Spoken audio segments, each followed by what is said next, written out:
A product or business that provides a steady flow of income is known as a what? A, wealth whale. B, money mouse. C, fund frog. D, cash cow. Wow. Fund frog, wealth whale, money mouse. I'll have them all, but we better lock in D, Eddie. Just lock in one. Cash cow. It's in. It's right for $100. Come on, Juliana, let's go for $200. According to legend, ancient inventor Archimedes famously leapt from his bath and exclaimed what? A, struth. B, eureka. C, fair suck on the sav. D, what the? Eddie, the only one I could think of that would fit Archimedes would be B, eureka. Lock in B. His eureka moment is correct for $200.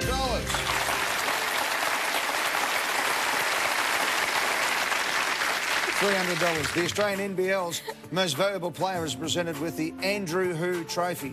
A, Heel. B, Anstey. C, Gaze. D, Bogut.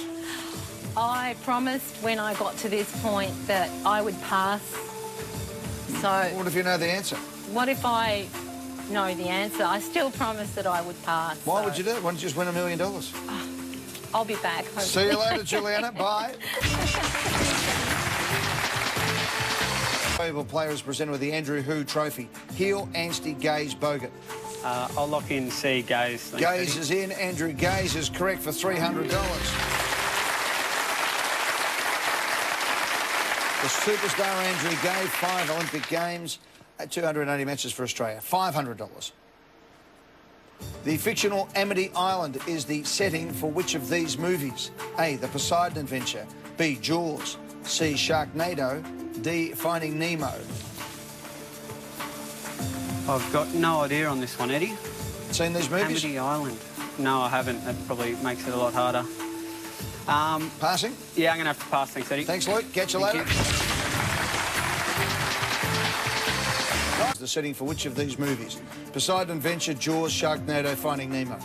B. B? B, Jaws is locked in. It's correct for $500. 11 questions for $1 million when we return on the hot seat right after this.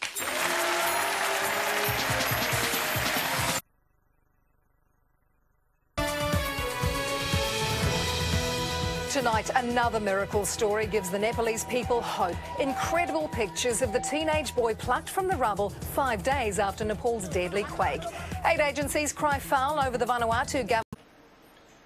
The Australian company Stubbies is best known for its range of what? A, clothing. B, surfboards. C, tents. D, furniture. I believe it's clothing. Lock in A, please. Eddie. Locked in. Correct for $1,000.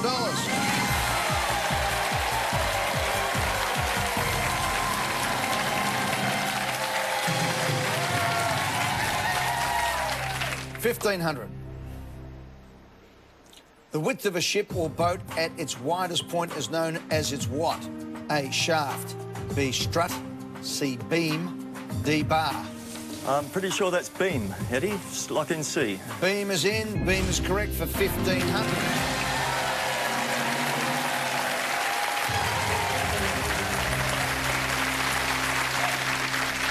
All right, let's keep going. You're 9 questions away. This for $2,500. What fuel outlet is affiliated with 7-Eleven stores throughout Australia? A, Caltex. B, Mobil. C, Shell. D, BP. I don't think I know this one. 7-Eleven. 7-Eleven. Picture it. Yeah, I know 7-Eleven stores. I don't think we have too many of those in Adelaide. OK. Shell is with Coles. Caltex. 10 seconds. Yeah, I think I'm going to have to pass, Eddie. You tell me what to do. Pass, please. See ya. Thanks, Yep. Nigel. Hi, Eddie. How are you? Nervous. There we go. Let's do it. What fuel outlet is affiliated with 7-Eleven stores throughout Australia? Caltex, Mobil, Shell, BP. I'm pretty sure it's not Caltex and Shell.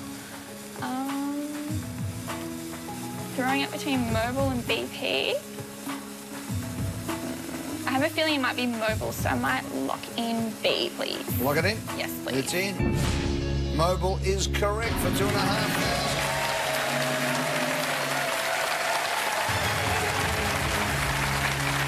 Yeah. 2012, Mobil sold its Australian outlets to 7-Eleven in 2010, so they've had a supply agreement since 2012. Come on, Michaela, for $4,000. Good luck. Thank you. Which of the following does not have the 08 telephone area code?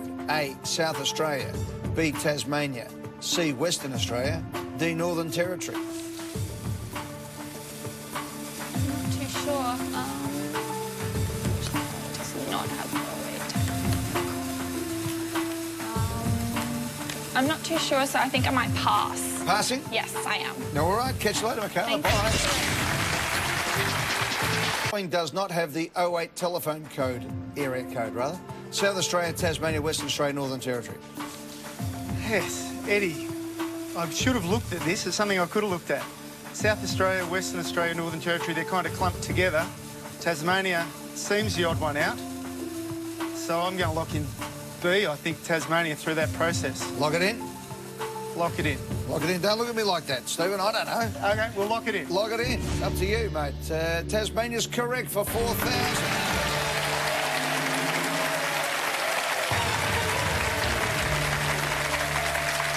Tasmania's 03, like Victoria. There you go. 6,000. What is the correct name for the white crescent at the base of a person's fingernails? A, macula, B, scapula, C, patella, D, lanula. That's a good one. I'd call them moons. So something that looks like Luna would be lunula. But I've never heard of it before. That makes sense. So I'm going to lock in D. D is locked in. That all makes perfect sense. It's correct for $6,000.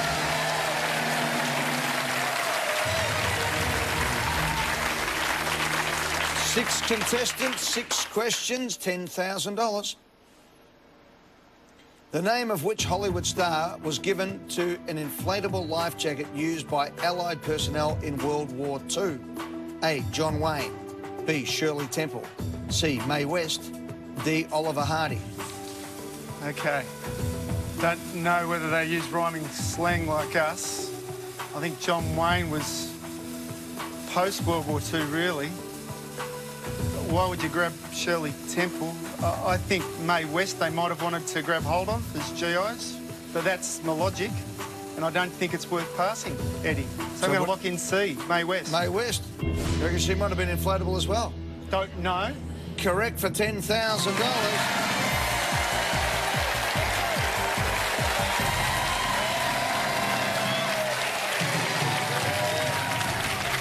Bit of rhyming slang, grab the Mae West.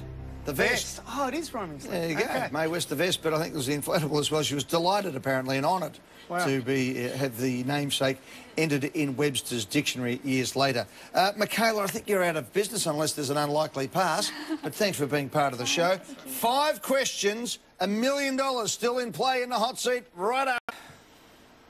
The rowing events of the 1956 Melbourne Olympic Games were staged in which city? A, Ballarat, B, Hobart, C, Albury, D, Wagga Wagga. Wow. I'm from up Wagga Wagga way, Eddie, and I don't think it's from up there. Well, I'm sure it's not. I've got family in Albury, got 4 sisters up there, hi to them all. Hobart seems unlikely. Ballarat. Went to uni there for a year, they got Lake Wendouree. I'm going to say A, Ballarat. Lock it in? Lock it in, Eddie. It's locked in. Would be a start because the other 3 aren't in Victoria. True. Lake Wendouree is exactly where it was, $20,000.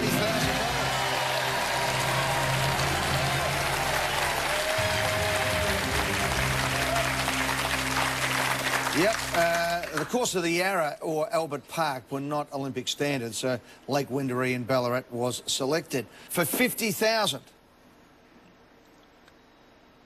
Possessing the largest wingspan of any living bird is the wandering what?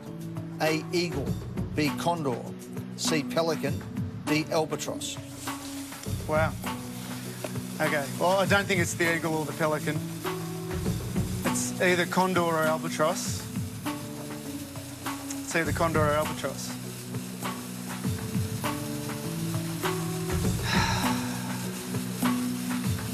I think it's the condor, but that could be the largest bird of prey. Largest wingspan. Yep.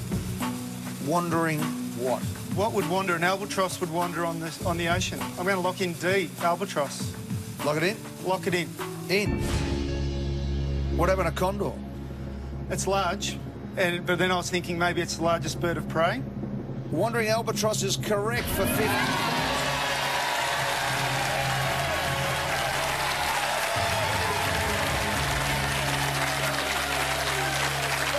The wandering albatross has a wingspan of 3.6 metres. Juliana, you're still in it for 100. Maranthe, if we see you up here, it's for $250,000. Stephen, you're 3 away from $1 million. Let's go for 100,000. The Aeneid is an ancient epic poem by which author? A. Virgil, B. Cicero, C. Aesop, D. Plato. I don't think Aesop wrote poems. I mean, he had tales. Plato was a philosopher. But they could have dabbled. Cicero. Roman, more so, I think Virgil. But I've got no, this is a guess, but I can't pass. Eddie? Got 22 seconds. Think it out. Aeneid. Aeneid, it sounds Greek. Aesop, ancient epic poem. It's a tale. Aesop wrote tales. He's Greek. I'm going to go C, Eddie. Lock it in? Lock it in. Done. What were you going to go for? Virgil, but I don't know. It was a guess. Aesop's Greek. The Aeneid sounds Greek, and I wish I'd paid more attention to my ancient Greek history. Yeah. You were with Virgil all the way there, though, yeah. weren't you? That's Virgil. It tells the story of the Trojan horse and of the journeys of the mythic hero Aeneas. Virgil was a Roman poet who lived around 2,000 years ago. Steve, you're so close, and you're on it right to the very last there, and then you jumped across the sea. 5 in a row, you played beautifully. Thanks mate. Eddie. Well played. Thanks so Maranthe Sitzukas. Marianthe. Marianthe. Marianthe, Sorry, yes. I'll have that. $250,000. Here we go. Wild Bill Hickok was marshal of which Wild West town in the USA? A. Laramie. B. Abilene. Sorry, Abilene, that is. Sorry. B. Abilene. C. Tombstone. D. Dodge City. What kind of a question is that? Wild Bill Hickok was marshal of which Wild West town in the USA? All right. Wild Bill seems a bit dodgy, so Dodge City's sticking out to me. Wild Bill Hickok. Hickok. Laramie. Not Laramie, not Abilene. Not Abilene. Don't know why. Don't like it. It's either Tombstone or Dodge City. 20 seconds. You've got plenty of time. Just take your time. Think about it. Wild Bill Hickok. Let me go. Let the stars come down on you. Yes. Wild Bill Hickok. Let me channel Wild Bill. Tell me the answer. Okay. I'm going to lock in C. Tombstone. Tombstone territory. Locked in. No, it was Abilene. 1871, Abilene was the site of Wild Bill Hickok's showdown with the outlaw John Wesley Hardin. All the old cowboy movies and things you would have seen. That one there, Mary My dad's Anthony? going to kill me because I bet you he knew that. I might have known that, but hey, it was a tough one. Hey, it was for $250,000. Yep. Well played. Thank you. Great. Thanks for having me on the show. See you later. Everyone here, we're all wishing you well here, Juliana. So let's get straight into the question for 100,000 cash. Who was the first Australian-born soldier to attain the rank of Field Marshal? A. Sir John Monash. B. Peter Cosgrove. C. Sir Harry Chevelle. D. Sir Thomas Blamey. So Sir John Monash, Peter Cosgrove, Sir Harry Chevelle, or Sir Thomas Blamey. First Australian-born soldier to attain the rank of Field Marshal. It's funny, we were talking about this outside, and I said, because we were talking about the notes and how John Monash was on them, and I said, oh, who's he? Is he a politician? And they said, no, he's a general. So, look, I would pick A. Can switch, of course, if you don't want it. I can switch, yep. For 10 seconds, tell me what you want to do. Can switch. I think I will go with John Monash. 2 seconds, okay, what do you want to do? Switch. Got there with 1 second on the clock. I hope I didn't influence you, Di. I just wanted to know what you were doing. So if you're going to lock one in, which one would it be? I would have been John Monash. That was... So John Monash, Yeah. and of course in Melbourne there's the Monash Freeway, there's Monash University. He was one of our greatest wartime, if not the greatest Australian wartime leader. Oh, it was right. All right, Juliana has switched.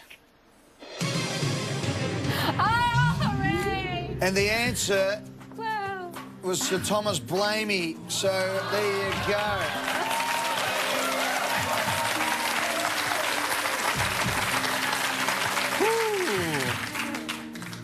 Pardon the obvious pun, but I think you dodged a bullet on the battlefield there. I did. All right, I Juliana, did. this is it. You must answer this question for $100,000. American record producer Jerry Wexler is credited with coining which famous musical term? A, country and western. B, rhythm and blues. C, hip-hop. D, rock and roll. I have no idea. Jerry Wexler, Absolutely no idea. American record producer. Record producer, Wexler. I don't think it would be country and western. I don't know about hip-hop. I think that's recent. Rhythm and blues, rock and roll. 20 seconds. I've just, on the basis of AC/DC, I'm just going to lock in rock and roll, Eddie. You tell me what to No. do. 12, 10 seconds. 5, give me an answer. Okay, rhythm and blues. What happened to AC/DC? AC/DC. Given the fact that you walked into the Hard Rock Cafe Oh, I know, it was rock and roll. and saw Bon Scott with his pants down around his ankles. It was rock and roll. That was my gut feeling. So rock and It's not country and western, it's not hip-hop. American record producer Jerry Wexler is credited with coining the famous musical term rhythm and blues.